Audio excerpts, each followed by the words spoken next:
The House at the End of the Road. A slow, dark, sleep-inducing mystery. Best read at night. With a fan on in the background. Lights low.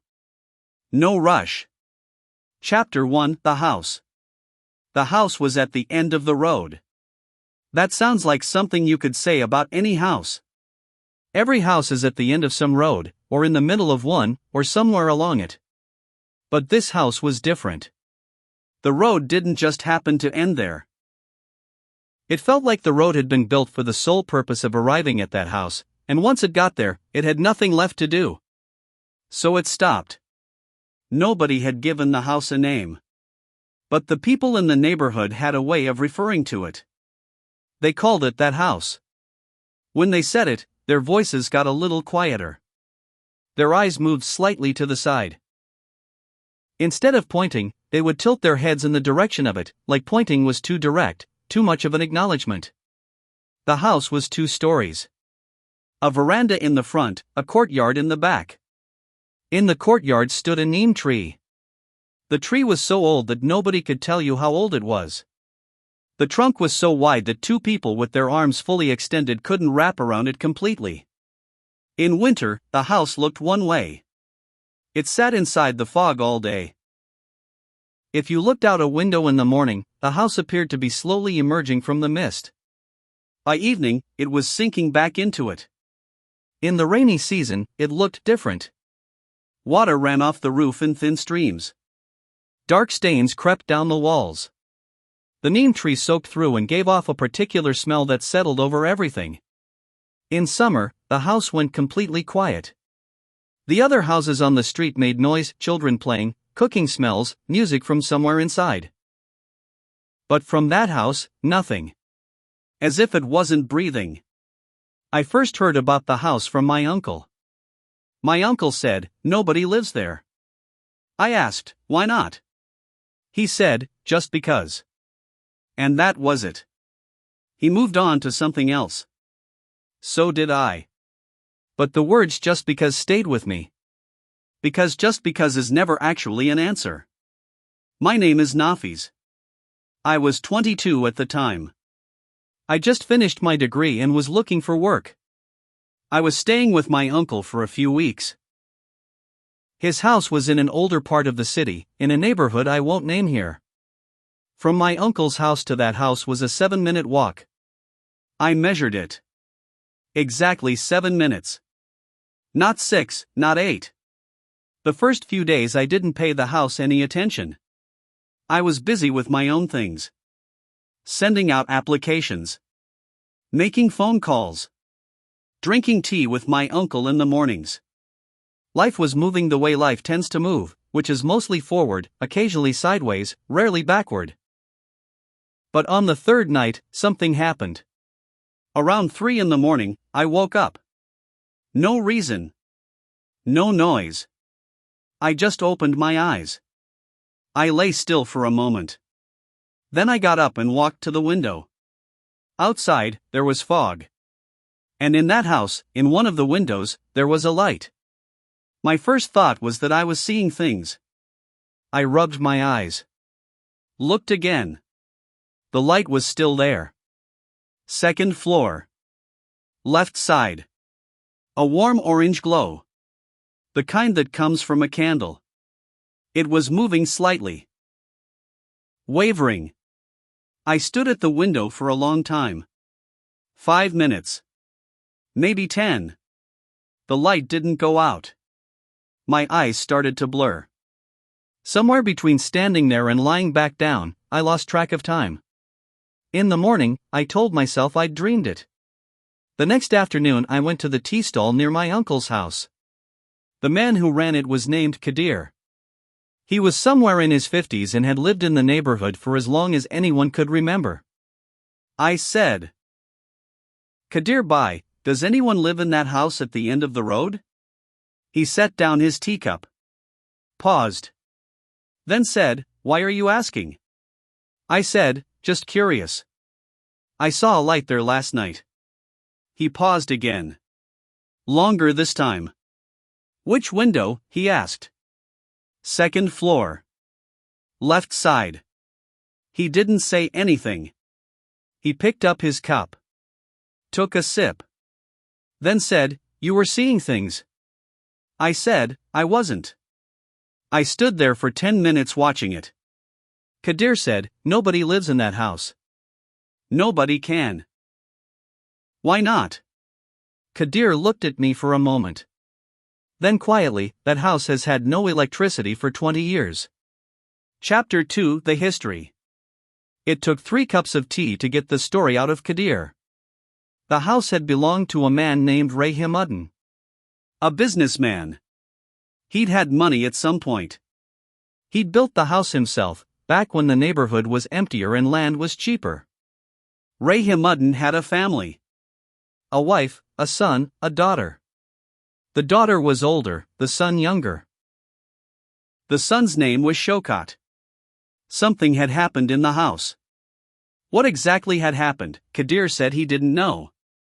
Maybe he did know and didn't want to say. Maybe he genuinely didn't. Sometimes people genuinely don't know things. What was known was this: one morning, Rahimuddin's wife was found in the courtyard, under the neem tree. She was sitting. Eyes open. Alive. But not speaking. If you spoke to her, she didn't respond. A doctor came. Examined her. Found nothing physically wrong. But she wasn't talking. After that day, she never spoke again. Not once. She would sit.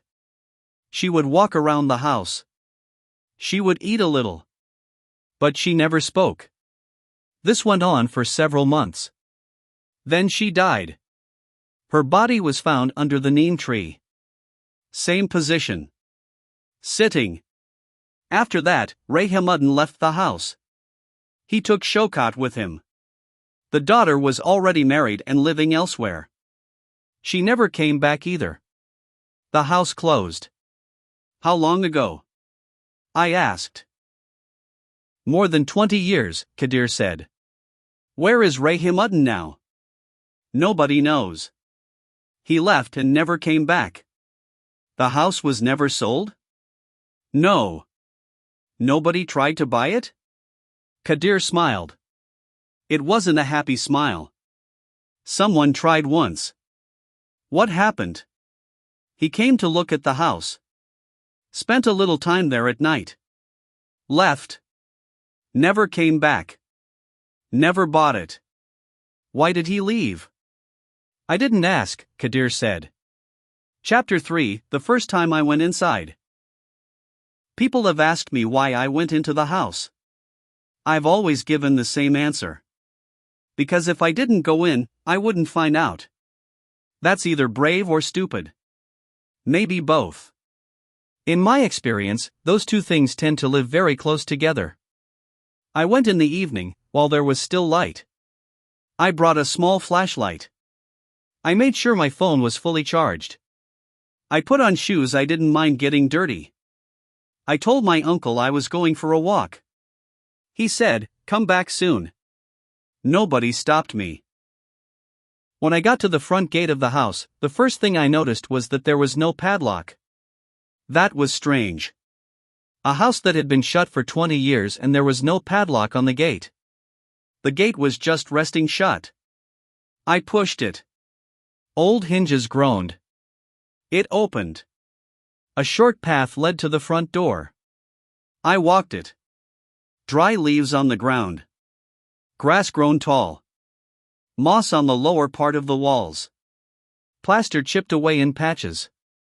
But something was missing that I expected to find. Spider webs. In a house shut for 20 years, you'd expect cobwebs at every door, every window, every corner. There were none. None anywhere. The front door also had no padlock. Just resting shut. I put my hand on the handle. Cold. Metal cold. An odd feeling moved through my palm. I opened the door.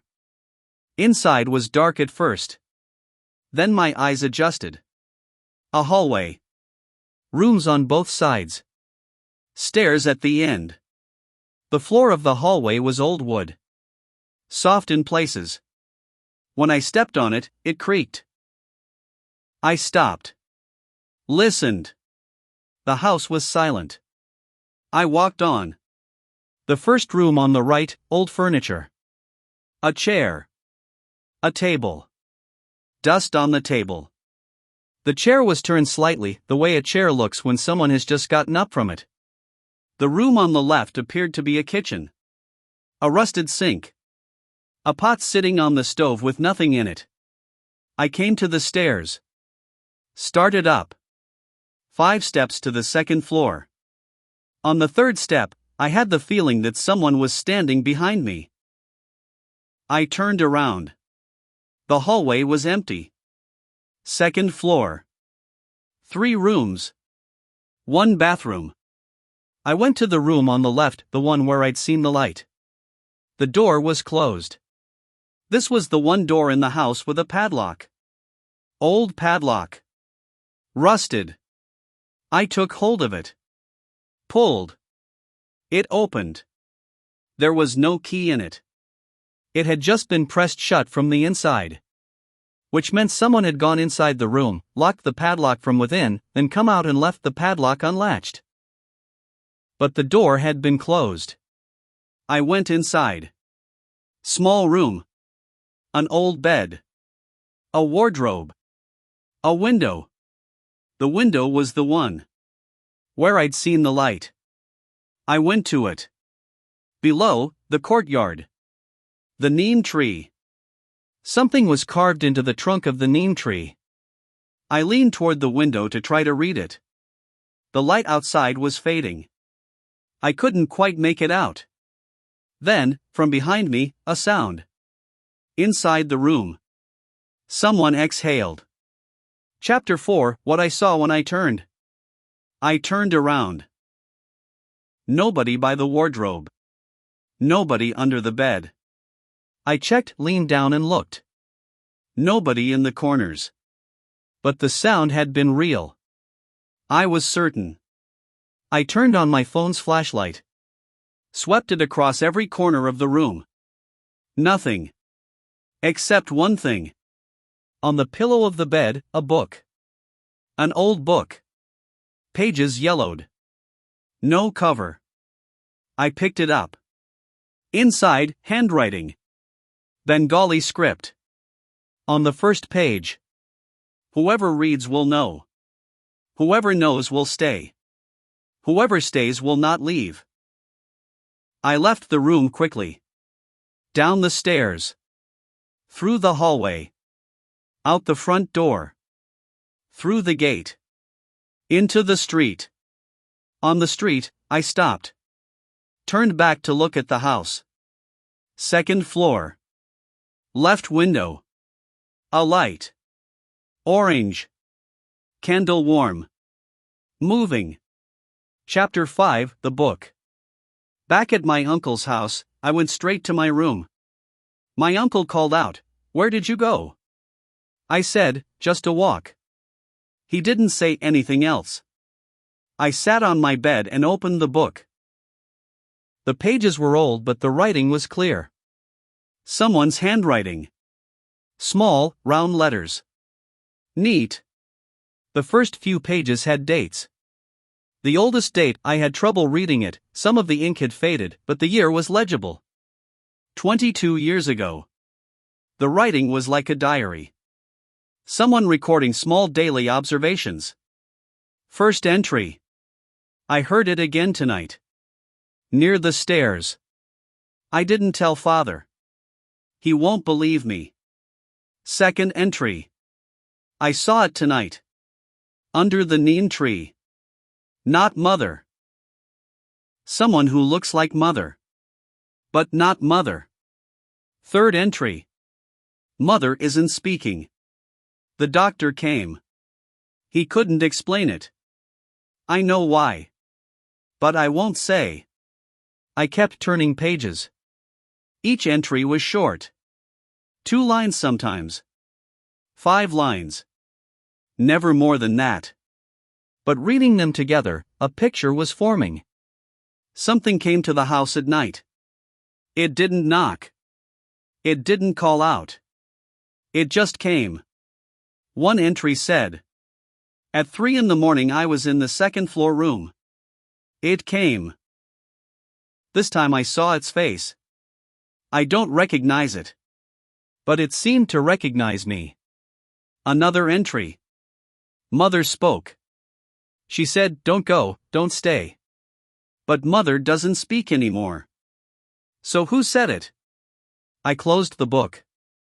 There was a heaviness in my head. I couldn't sleep. I went to the window. The house was visible. Dark. No light. I lay down. Put the book on the pillow beside me. At 3 in the morning, I woke up. Went to the window. The light was there. Second floor. Left side. Orange. Moving. Chapter 6, Shaukat. The next afternoon I went back to Kadir's stall. I said, "Rayhamuddin's son, Shaukat, do you know anything about him?" Kadir poured tea. Didn't look up. "Why do you want to know?" "I'm curious." "Shaukat grew up in this neighborhood," Kadir said. "About 10 years younger than me. Quiet boy. Kind." "How old was he when his mother died?" 14, maybe 15. "Where is he now?" "I don't know. Heard he left with his father. Nobody's heard from him since." I was quiet for a moment. Then I said, "Did he keep a diary?" Kadir looked at me. A different kind of look than before. "Have you been inside that house?" he said. I said nothing. Kadir said softly, "Don't go there." "Why?" "Because everyone who goes there ends up wanting to go back." That phrase stayed with me. Ends up wanting to go back. Did it mean they go back and can't leave? Or that once you go, you're pulled toward it again and again? I didn't know which meaning was right. But I noticed something about myself. Whenever I thought about the house, there was a pull in my chest. Something drawing me. I'd never felt it before. It was new. That evening I opened the book again. Middle sections this time. One entry stopped me cold. At 3 in the morning I spoke with it. It asked, "Do you know who you are?" I said, "I'm Shaukat." It said, "No. You're someone else." I asked, "Who?" It smiled. But smiling was just the mouth changing. There was no sound. Another entry. "Father said we're leaving. Tomorrow." I said no. Father got angry.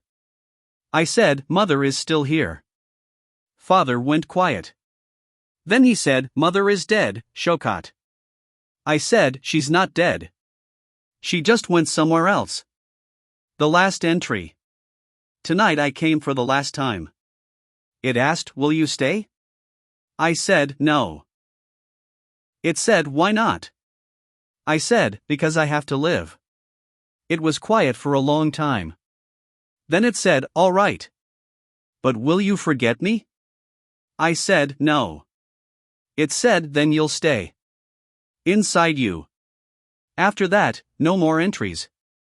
The remaining pages were blank. Chapter 7, Going Back. I knew I shouldn't go again. Kadir had said so. My uncle's silence said so. The writing in the book said so in its own way. But at 3 in the morning, when I saw the light, I understood that I was going. It wasn't a decision. It just happened. I put on clothes. Took my flashlight. Went outside. Cold out. Fog. Nobody on the street. 7 minutes. The gate was open. Inside. Through the courtyard. Front door, resting shut. Hallway. Stairs. Second floor. The left room's door was open this time. Inside, a light. Candle. Burning beside the bed. Someone was sitting on the bed. Old white clothing. Long hair, loose and uncombed. Face down. I stopped. Breathed. I said, "Who are you?" The figure raised its head. Age was hard to place. The face was old but the eyes were new. It said, "You came." The voice was calm. Soft. I said, "Who are you?" It said, "I live here." I said, "How long?" It said, "A long time." I entered the room. Pulled a chair into the corner and sat down. It watched me. I said, "Are you a person?" It considered that. Then said, "I was." I said, "And now?" It said, "Now I'm something else." We talked for a long time. Until 4 in the morning. I won't repeat everything it told me. Only some of it. It said there was a place in the house. Under the neem tree. That place was not an ordinary place. There was a thin wall there, between this side and the other side. At night, the wall became even thinner. Rahimudin's wife had gone to that place one night. What she saw there, she could not say after she came back. Because there were no words in the human language to describe it. Not in any language. But she had seen something. And after seeing it, the ordinary words of ordinary life felt meaningless to her. Shaukat had known where his mother had gone. Because Shaukat had gone too. I said, "Are you Shaukat?" It said, "No." I said, "Then where is Shaukat?" It said, "He left." I said, "Where?" It said, "Somewhere else." Then the candle went out. Darkness. I turned on my flashlight. The room was empty. Just me and the bare mattress. Chapter 8 Under the Neem Tree. On the way out of the house, I stopped in the courtyard. I looked at the neem tree. Moonlight on the trunk. I walked over to it. The carving I'd seen from the window up close, I could read it now. Someone had scratched it with a fingernail. It said, "Mother is listening here." I put my hand on the trunk. Cold. Unusually cold for March. I stood there. After a moment, I felt something. Rising from the earth. Through the soles of my feet. A low vibration. I stepped back. It faded. I stepped forward. It returned. The next morning I asked my uncle, "Is there anything buried under the neem tree in that house?" My uncle set down his cup. Quietly, "Did you go there?" "Yes." He said nothing for a while. Then, "Leave this city." "Why?" "Because staying here is not good for you." "Do you know about that house?" He said, "Some things are better not known." Then he got up and left the room. His silence told me he knew. He'd always known. The just because from the beginning of this, that had been a choice. A deliberate choice to not say. Chapter 9 5 Nights. For the next 5 nights I went every night. Always at 3 in the morning. Same thing each time. Candlelight. The figure on the bed. Conversation. Each night slightly different. Second night. It said, "Are you afraid?" I said, "No." It said, "Is that a good thing?" I said, "I don't know." It said, "Fear keeps people safe. The ones who feel no fear are the ones who stay." I said, "Stay where?" It said, "Here." Third night. I asked, "Are you alone?" It said, "No." Who else is here? Many. Can I see them? No. Why not? Because you haven't gone yet. Gone where? It smiled. That soundless mouth change of a smile. Fourth night. It spoke first. It said, "Do you know about your grandfather?" I said, "He died before I was born." It said, "Yes. Right after he came here." I went still. What do you mean? I said. Your grandfather came to this house. Long ago. Is that true? Ask your uncle. Fifth night. It said, will you come back? I said, I don't know. It said, you shouldn't. Why? Because every time you come, you change a little. How am I changing? Are you sleeping properly? I thought about it. No. Sleep had been thinner lately. Are you eating properly? No. My appetite had been fading. Do you look at yourself in the mirror in the morning? Yes. Look tonight. Carefully. That night I went to the bathroom when I got back. Looked in the mirror. Dark circles under my eyes. Cheeks slightly hollowed. Those I noticed. And one other thing. In the mirror. Behind me. A shape. Standing there. I spun around. Nobody. Looked back at the mirror. Nobody there either. Chapter 10, My Uncle's Confession. The next morning I asked my uncle directly. Did my grandfather ever go to that house? He flinched. Just slightly. Who told you that? Someone. He was quiet for a moment.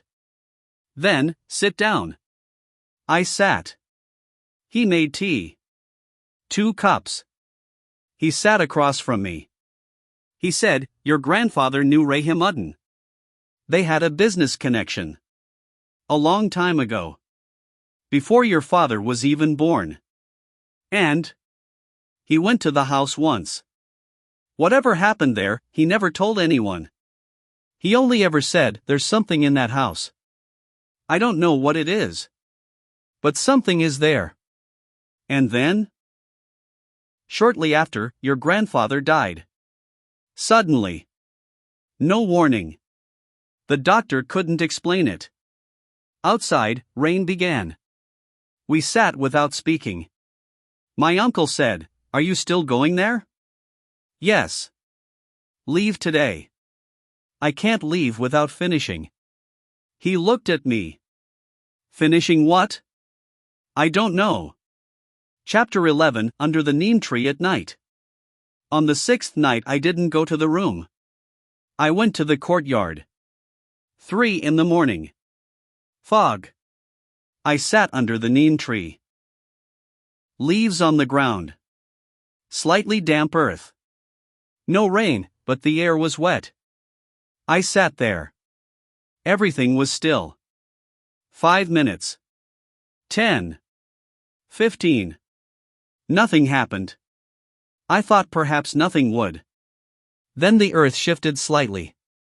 Not an earthquake. Just a faint vibration from below. A sound reached my ears. Not words. Not music. Not a voice. Something else. Like someone speaking from underwater. The way a voice sounds when you're submerged and it's coming to you through the water. I pressed my ear to the ground. The sound became clearer. But I couldn't understand it. Then it stopped. And a sentence appeared in my mind. I don't know where it came from. Not from outside. From somewhere inside. The sentence was, what you're looking for never existed. Chapter 12, Before leaving. The next morning I decided to do one thing. Find Shaukat. If Shaukat was alive, if he could be found, maybe some piece of this would make sense. I asked my uncle. Does Rahim Uddin have any other relatives still in this area? My uncle thought. He had a brother. Lived nearby. I don't know if he's still around. Name? Sultan, I think. I found Sultan without much trouble. Third house I tried. An old man. Close to 80. But alert. He looked at me and said, who are you? My name is Nafiz. I wanted to ask about that house. Sultan was quiet. Then, come inside. We sat down. He said, "How long have you been going to that house?" I was startled. "How did you know?" "I can see it in your eyes." "What do you see?" "You're starting to look like the people from in there." Sultan talked for a long time. He said there was something abnormal about that house. He couldn't fully explain it even after all these years. But about Rahimudin's wife, he told me something different. He said she had been an ordinary woman. But she had one quality: the things she saw in her dreams would come true. One night she dreamed that someone was calling her from under the neem tree. The following night she went. What she found there, she could never describe afterward. But she came back different. Sultan said, "I think she saw something that people are not supposed to see." I said, "Why?" "Because there are limits to what human perception is meant to process. When you go past those limits, you change." I said, "Where is Shaukat now?" Sultan paused. Then, "Shaukat is alive." "Where?" "In Chittagong. Near the sea. A small town. He lives alone." "Could I speak to him?" "You could speak to him. But you won't get all your answers." "Why not?" "Because Shaukat has forgotten a great deal. On purpose." Chapter 13, Shaukat's Letter. Sultan didn't give me Shaukat's address. But he gave me a letter. "He left this with me," Sultan said. "Told me to give it to anyone who came asking." Old letter. Yellow. On the outside, written, "For the one who wants to know." I opened it. Inside. "I don't know who you are. But if you're reading this, you've been to the house. And you've seen something. I won't tell you what you saw. Because everyone sees something different. I'll only tell you this: what you saw is real. But it isn't the whole truth. The whole truth is that there is no one in that house. But there is something. I don't know what. But something is there. My mother felt it. I felt it too. I left. Because if I had stayed, the way back would have closed. You should leave too. But do one thing before you go. Go to the neem tree.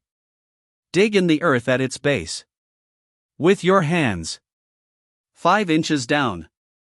Take what you find. Then leave. And don't go back. Shaukat **. Chapter 14, What was in the ground. The next day I went in daylight. 10 in the morning. The street had people on it. Shops were open. I pushed the gate. It opened. Walked to the neem tree. Knelt. Put my hands in the dirt. The soil was soft. Unusually soft. I started digging. 5 inches down, I touched something. I pulled it out. A small tin box. Old. Rusted. There was a lid. I opened it. Inside, a piece of paper. Handwritten. Only a few lines. I read them. There is no ghost in this house. There is no spirit in this house. There is only memory. Memory cannot leave. Because no one told it to. You tell it. Say you have to go. Then go yourself. I read the paper. Then I put it back in the box. Set the box on the ground. Put my hand on the trunk of the neem tree. I said, "You have to go." I waited. I said again, "Go." Whether anything happened, I don't know. Maybe nothing did. Maybe something did. I stood up. Walked out of the courtyard. Walked out of the gate. Got to the street. Did not look back. Chapter 15, Before the End. That afternoon I packed my bag at my uncle's house. My uncle said nothing. Only, "Take care of yourself." I said, "You too." Outside, I started walking. toward the bus station. On the way, once, I turned and looked back. The house was visible, far down at the end of that road. Daytime. Quiet. Calm. No light. No movement. Just standing. The way it always had. That night I was outside the city. On a bus. Looking out the window. Dark outside. Occasional light roadside shops, a passing house, a lamp. I was trying to sleep. Couldn't. At 3 in the morning. I woke up. I looked at the window. Outside, darkness. No house. No candle. No orange glow. I closed my eyes. This time, I slept. Chapter 16, 1 year later. 1 year later. Different city. I had a job. I was renting a small flat.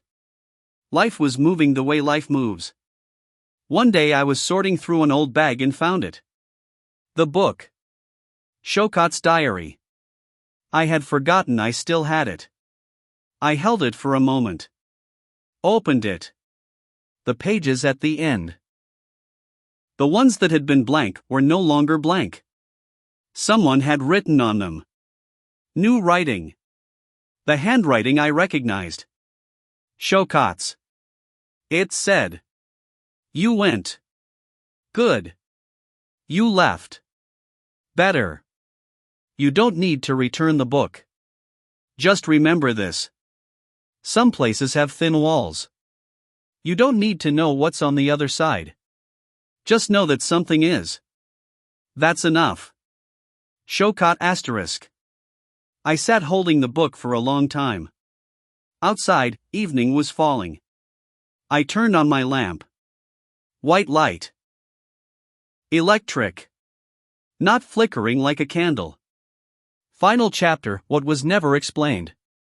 Not all mysteries get solved. Some things stay. What is under the neem tree in that house, I don't know. Who the figure on the bed was, I don't know.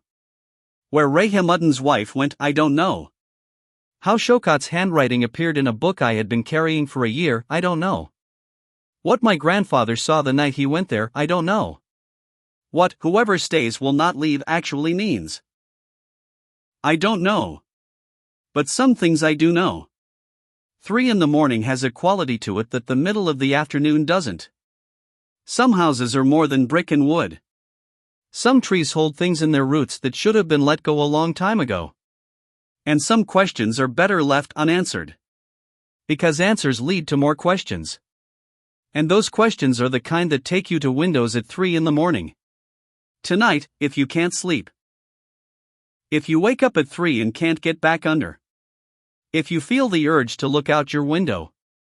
Don't. Just close your eyes. Breathe. Think, you have to go. Say it. Then go back to sleep. The end.